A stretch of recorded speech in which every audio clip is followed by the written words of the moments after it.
অবশেষে বহুল প্রতীক্ষার পর আগামী 15ই সেপ্টেম্বর মুক্তি পেতে যাচ্ছে শাকিব খানের প্রথম ফ্যান ইন্ডিয়ান মুভি দরদ। আর সেটা নিশ্চিত করেছেন শাকিব খান নিজেই। তার ভেরিফাইড কিন্তু ফেসবুক পেজে একটি পোস্টের মাধ্যমে তিনি জানান দিয়েছেন যে আগামী সেপ্টেম্বরের 15 তারিখে সারা দেশব্যাপী মুক্তি পাবে দরদ সিনেমাটি। ইতিমধ্যেই এই সিনেমার টিজার ট্রেইলার ইউটিউব এবং ফেসবুক তথা সোশ্যাল মিডিয়াতে আপলোড করা হয়েছে।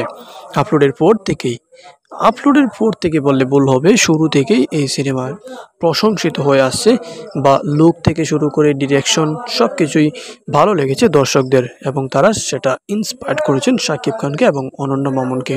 তবে যাই হোক, টিজারে আমার একটা জিনিস খটকা লেগেছে, বাংলা সিনেমার অর্থাৎ বাংলা ভাষাভাষী টিজারের মধ্যে মাঝখানে একটা হিন্দি গান কেমন জানি জগা খিচুড়ির মতো মনে হলো।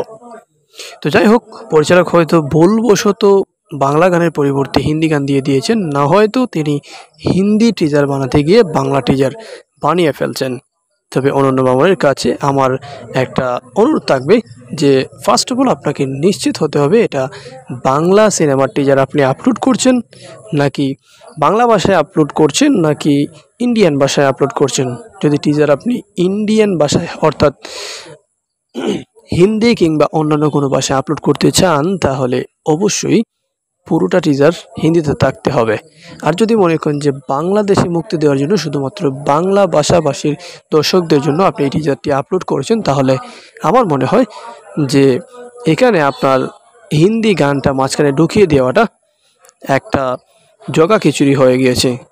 সো এখান থেকে একটা সাসপেকশন তৈরি হতেই পারে, মানুষের মধ্যে একটা সাসপেক্ট হতে পারে যে আসলে আদৌ এই সিনেমাটা কোয়ালিটিফুল হবে নাকি জগা খিচুড়ি দেখতে হবে।